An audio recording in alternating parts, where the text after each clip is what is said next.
महासिटी न्यूजमध्ये पहिली बातमी आहे। निवडणुकांच्या महासंग्रामातली मनसेच्या गोटातली मनसेने 27 उमेदवारांची यादी जाहीर केली। अखेर विधानसभेसाठी मनसेची पहिली यादी जाहीर झाली आणि वरळीमध्ये मनसेचा उमेदवार कोण असणार याबद्दलचा सस्पेन्स कायम आहे, कारण मुंबईतल्या अन्य उमेदवारांची नावं घोषित करण्यात आली आहेत, मात्र वरळीचा उल्लेख मनसेच्या यादीत नाही।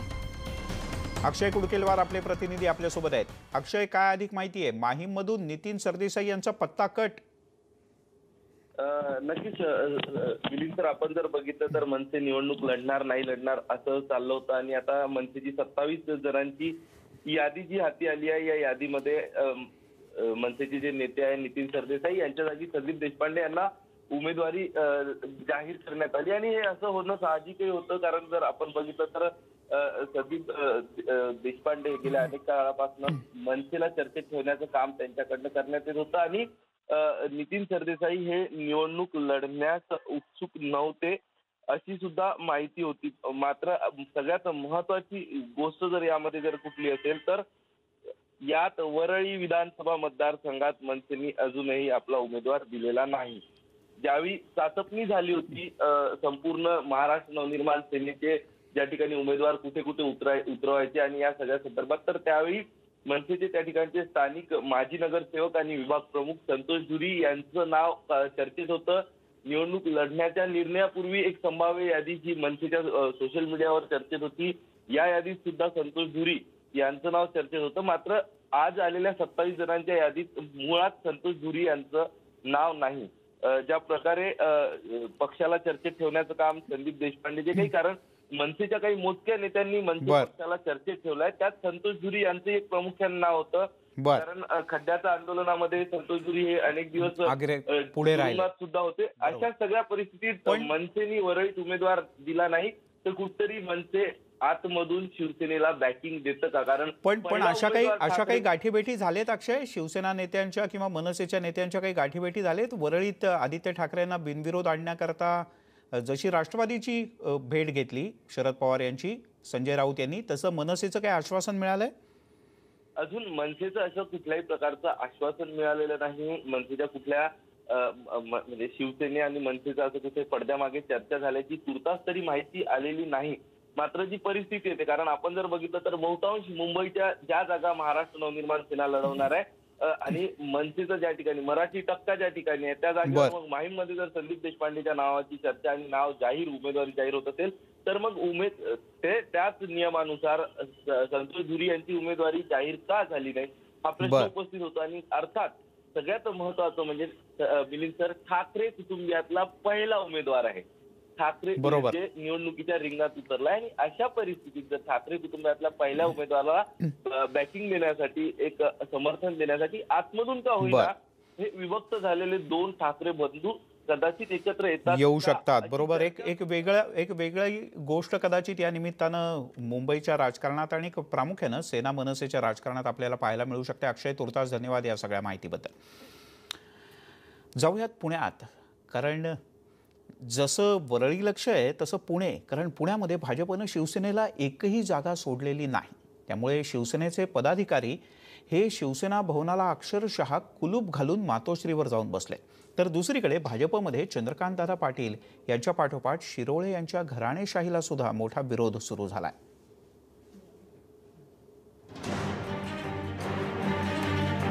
पुण्यात भाजपनं शिवसेनेला एकही जागा न सोडल्यानं सेना भवनाला हे असं भलं मोठं टाळं लागलंय।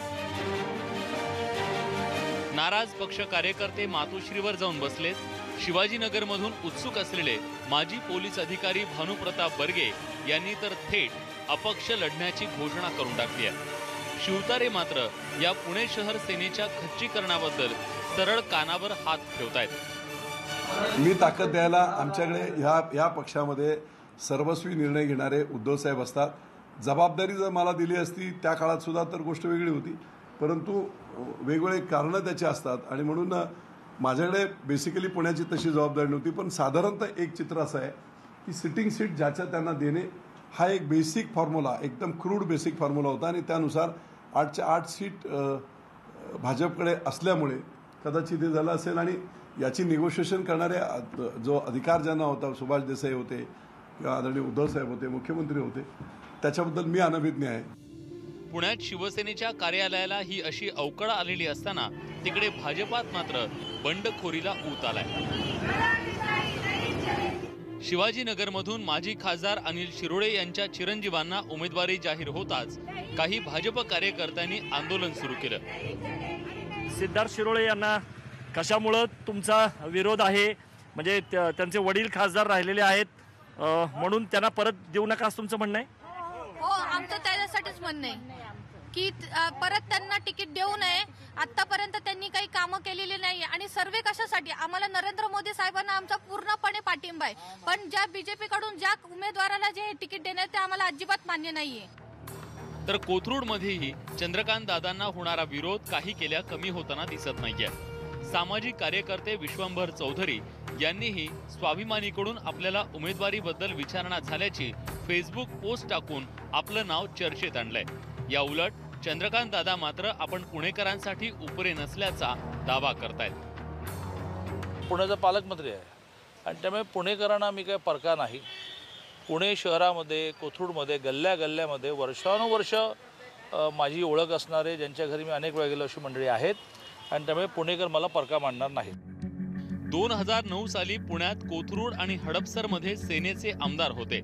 त्यामुळे 2 मतदारसंघातून युतीबद्दल तीव्र नाराजी आहे. त्यामुळे मातोश्रीकडून मूक संमती मिळाली तर कदाचित या 2 ठिकाणाहून नक्कीच सेनेचे इच्छुक बंडखोरी करू शकतात. पाहुयात नेमकं काय होतंय ते. पण या निमित्तानं युतीत सेना पुरती हतबल झाल्याचं पुन्हा एकदा अधोरेखित झालंय असंच म्हणावं लागेल. पुण्याहून वैभव सोनवणे आणि अद्वैत मेहतासह ब्युरो रिपोर्ट, न्यूज 18 लोकमत. तिकडे कोथरूडमध्ये चंद्रकांत पाटील यांच्या विरोधात सर्व पक्षीयांनी मिळून एकच उमेदवार द्यावा का यावर विरोधी पक्षांच्या नेत्यांची परस्परांमध्ये जोरदार चर्चा सुरू आहे. राज ठाकरे आणि अजित पवार यांनी यासाठी दूरध्वनीवरून बातचीत केल्याची माहिती सूत्रांनी दिली. त्यामुळे कोथरूडमधून चंद्रकांत पाटील यांना उमेदवारी दिल्यानंतर आता विरोधक उमेदवार देण्यासाठी एकत्रितपणे येऊन मोट बांधतील का हे पाहणं अतिशय महत्त्वाचं आहे. तिकडे विश्वंभर चौधरी यांनी याबद्दल काय म्हटलंय पाहूयात. काल मला राजू शेट्टी यांनी फोनवरून माझ्याशी संपर्क साधला आणि त्यांनी असा प्रस्ताव मांडला की चंद्रकांत दादांच्या विरोधात जर काय कोथरूडमधून एक उमेदवार विरोधी पक्षाचा म्हणून द्यायचा असेल तर तिथे तुम्ही लढणार का, असा त्यांनी मला लढावा असा त्यांचा प्रस्ताव होता. मी त्यांना पहिल्यांदा असं सांगितलं की राजकारण हा काही माझा प्रांत नाही आणि तो काही मला राजकारणाचे गुण माहीत आहेत असं मला काही वाटत नाही. परंतु अगदीच तुम्हाला निवडणूक एकतर्फी होऊ नये असं वाटत असेल तर तुम्ही सगळ्यांनी मिळून एकच उमेदवार द्यायचा विचार केला पाहिजे. त्यामुळे म्हणतात ना, पुणे तिथे काय होणे, राजकारण तरी कसं अपवाद असणार. पुण्यापाठोपाठ आता नाशिकमध्ये जाऊयात, कारण नाशिकमध्ये सुद्धा शिवसेनेत प्रचंड असंतोष आहे. शहरातील एकही जागा शिवसेनेला न मिळाल्यानं हा शिवसेना संपवण्याचा डाव आहे असा आरोप संतप्त शिवसैनिकांनी केलाय. त्यामुळे शिवसेनेचे गटनेते आणि प्रभावशाली नगरसेवक विलास शिंदे यांनी निवडणूक लढवण्याचा निर्णय घेतला आहे. शिवसेनेच्या विलास शिंदे यांनी नाशिक पश्चिम मतदारसंघातून अपक्ष निवडणूक लढवू असं म्हटलंय आणि त्यामुळे आता मतदारसंघातलं वातावरण ढवळून निघणार का, काही दिवसाने बंडोबा थंड होणार हे पाहणं महत्त्वाचं आहे.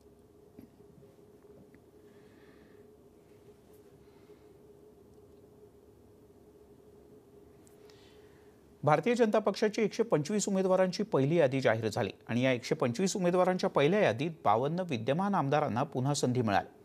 यामध्ये 12 महिला आमदारांचा समावेश आहे. तब्बल 12 विद्यमान आमदारांचा पत्ता कट करण्यात आला, तर 12 मतदारसंघांची अदलाबदल केल्याचं सुद्धा यातून स्पष्ट होत आहे.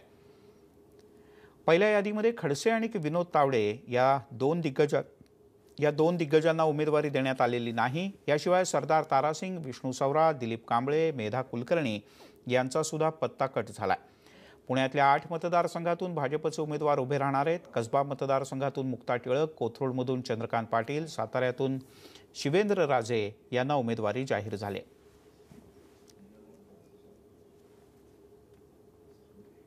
और उसके साथ 4 सहयोगी आरएसपी, आरपीआई, शिव संग्राम, रैयत क्रांति पार्टी सब मिलकर के चुनाव लड़ेंगे और इस गठबंधन की 3/4 मेजॉरिटी के साथ 3/4 बहुमत के साथ पुनः सरकार बनना तय है। त्यामुळे पाहूयात नेमकं काय होतं ते। तिकडे काँग्रेस राष्ट्रवादी काँग्रेसमधून भाजपात दाखल झालेल्या कुणाकुणाला तिकिटाची लॉटरी लागले त्यावरही एक नजर टाकूया।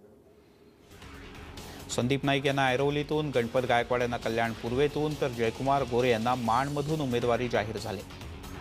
भाजपात आलेल्या आयारामांची चांदी, राणा जगजितसिंह पाटील तुळजापुरातून, वैभव पिचड अकोले, हर्षवर्धन पाटील इंदापूर या आपल्या पारंपरिक मतदारसंघातून हे तिघही निवडणूक लढवतील। शिवेंद्रराजे भोसले सातारा, कालिदास कोळंबकर वडाळा, राधाकृष्ण विखे पाटील शिर्डी या सगळ्यांचं तिकीट नक्की झालंय आणि हे सगळे आयाराम आहेत।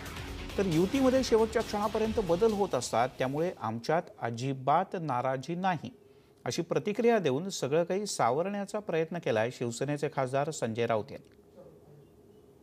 युतीमध्ये देवाणघेवाण चालते, युतीमध्ये जागा वाटपासंदर्भात अशा प्रकारे देवाणघेवाण बदल होत असतात शेवटच्या क्षणापर्यंत। एक प्रकारे पुणे आणि नाशिकमधल्या शिवसैनिकांना संजय राऊत बरंच काही सांगतात। तिकडे मुंबईत मागाठाण्याची जागा शिवसेनेला सुटल्यानं भाजपचे कार्यकर्ते नाराज आहेत। त्यातच शिवसेनेकडून भाजपला हिणवणारं कार्टून व्हायरल झालंय, त्यामुळे दोन्ही पक्षातील कार्यकर्त्यांनी एकमेकांच्या विरोधात भर रस्त्यात शक्ती प्रदर्शन केलं। युतीच्या घोषणेनंतर भाजप शिवसेनेत नाराजी नाट्य। भाजपच्या प्रवीण दरेकरांची जागा शिवसेनेला सुटल्यानं नाराजी। भाजप विरोधात कार्टून व्हायरल झाल्यानं आगीत तेल। दरेकर सुर्वेंच्या कार्यकर्त्यांचं शक्ती प्रदर्शन।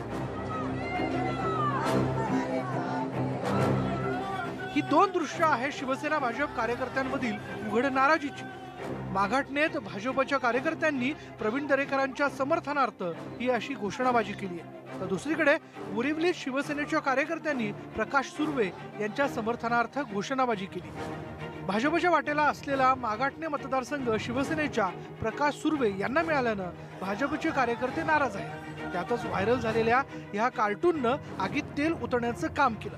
माघाटने मतदारसंघ शिवसेनेचा असल्याचं सांगून शिवसेनेनं भाजपला कार्टूनमधून हिणवलं। शिवसेना नगरसेविका भोईर यांच्या पतीनं हे कार्टून काढून व्हायरल केल्याचा आरोप भाजपकडून करण्यात आला आणि त्यामुळे युतीचे उमेदवार प्रकाश सुर्वे यांचा फॉर्म भरण्यासाठी दरेकरांनी जाऊ नये यासाठी कार्यकर्त्यांनी त्यांच्या गाडीला हा असा घेराव घातल्याचं पाहायला मिळतंय। प्रवीण दरेकरांनी ही उमेदवारी न मिळाल्यानं नाराज असल्याचे संकेत दिले। युतीत सीट गेल्यामुळे तो नैराश्यात असतो, अशा वेळेला त्याच्या पाठीवर हात फिरवून सामंजस्यपणानं काम करायचं असतं, परंतु युती झालं म्हणजे आम्ही सगळं काही जिंकलो अशा प्रकारच्या अविवाहात न राहता या ठिकाणी काम करणं आवश्यक आहे। तिकीट नाकारलं उद्धवजींचं ऐकून, तर आज उद्धवजींनी थोडासा मनाचा मोठेपणा दाखवावा आणि इथल्या ज्या अस्मितेला बीजेपीच्या कार्यकर्त्यांना आणि बीजेपीच्या सगळ्या नेत्यांना इथे धक्का पोहोचवणारं जे कार्टून आहे त्याच्या निषेधार्ह ह्या उमेदवाराची उमेदवारी रद्द करावी। त्यांचा पूर्णपणे मान राखला जाईल, कार्यकर्त्यांचा मान राखला जाईल। मी त्यांच्याशी बोललेलो आहे, जे काय ते मी करीन आणि त्यांनी यावं ही विनंती करण्याकरता मी त्याला कार्यकर्त्यांनी देखील मोठ्या मनाने आपण सगळ्यांनी एकत्र काम करूया। युतीची घोषणा आणि त्यानंतर झालेल्या जागा वाटपामुळे अनेक जागांची अदलाबदल झाली आहे। विद्यमान आमदारांची जागा युतीला सुटल्यामुळे उघड नाराजी व्यक्त होते। त्याचा फटका पक्षाला बसू नये यासाठी आता दोन्ही पक्षातील वरिष्ठ नेत्यांना तारेवरची कसरत करावी लागणार आहे। सत्यम सिंग, न्यूज 18 लोकमत, बोरिवली।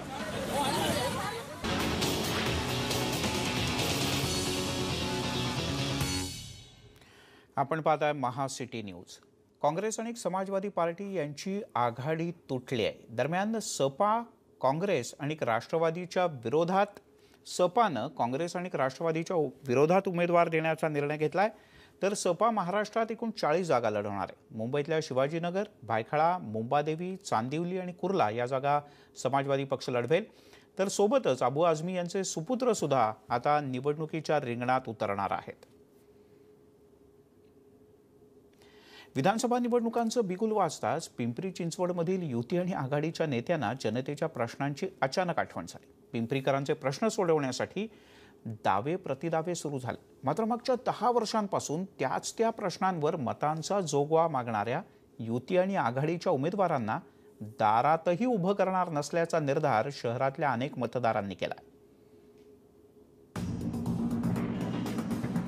विरोधकांकडून न सुटलेल्या प्रश्नांचं भांडवल करत शिवसेना भाजपनं पिंपरी चिंचवड आणि भोसरी हे पश्चिम महाराष्ट्रातील महत्त्वाचे असलेले तीनही मतदारसंघ काबीज केले खरे, मात्र ज्या प्रश्नांचं भांडवल करून युतीने इथे सत्ता मिळवली ते प्रश्न तेही सोडवू शकलेले नाही. त्यामुळे आता विरोधकांनी त्याबाबत जाब विचारत ते प्रश्न आपण सोडवू असा छातीठोक दावा करायला सुरुवात केली आहे. मात्र प्रश्न का सुटले नाहीत याविषयी बोलण्याऐवजी आपल्यावर झालेल्या टीकेला उत्तर देण्यातच युतीचे नेते धन्यता मानताना दिसतात. त्यामुळे इथे चांगलाच कलगीतुरा रंगलाय. तिन्ही उमेदवार राष्ट्रवादी काँग्रेस पक्षाची निवडून द्या. 6 महिन्याच्या आत शासकीकर पूर्णपणे माफ करेल. नाही माफ केला तर पवारच्या अंमलात सांगा. जे तुम्हाला 15-20 वर्षात करता आलं नाही ते आम्ही 15-20 महिन्यात सुरू करून दाखवलं. याचं त्यांनी कौतुक करायला पाहिजे. पण दादांसारखा माणूस कोणाचंच कधी कौतुक करणार नाही मुलाचं सोडून.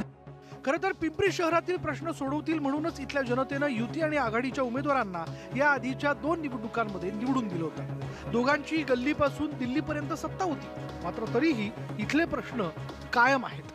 त्यामुळे आता पुन्हा त्याच मुद्द्यावर मत मागण्याचा नैतिक अधिकार युती आणि आघाडीच्या उमेदवारांकडे नसल्याचं सांगत इथल्या सामाजिक कार्यकर्त्यांनी तीव्र संताप व्यक्त केला.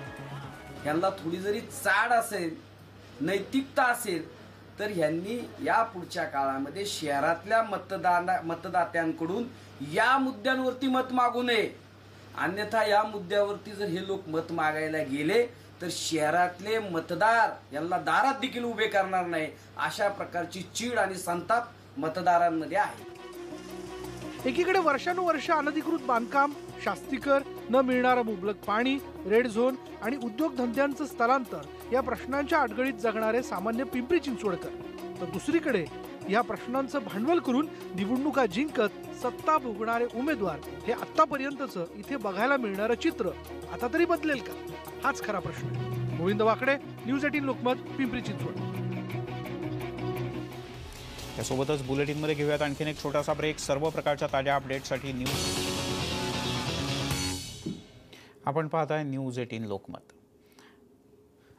महात्मा गांधी यांच्या जयंतीच्या निमित्तानं उद्या धातुशिल्प एक लोकार्पण सोहळा मोठा होणार आहे. महात्मा गांधीजींनी शिक्षणासाठी 30 सूत्र मांडलेत आणि त्यांच्या शिक्षणाच्या सूत्रावर आधारित 30 लोखंडी खांब उभारून त्यात 30 फुटी शिल्प तयार करण्यात आलं.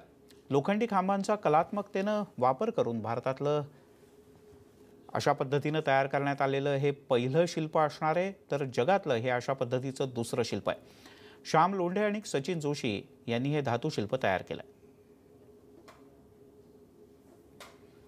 पुण्यामध्ये पंचवटी या गदिमांच्या निवासस्थानी जिथे गदिमांनी गीतरामायण लिहिलं तिथे भारत इंग्लिश स्कूलच्या 100 विद्यार्थिनींनी गदिमांच्या या गीतरामायणाचं समूहगान केलं आणि गदिमांना अनोख्या पद्धतीनं अभिवादनही.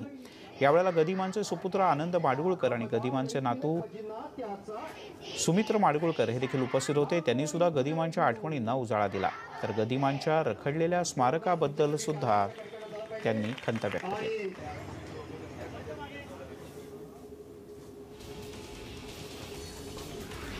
आणि यासोबतच महासिटी न्यूजमध्ये इथे थांबूया. ताज्या बातम्यांचा ओघ न्यूज 18 लोकमतवर सुरूच राहील.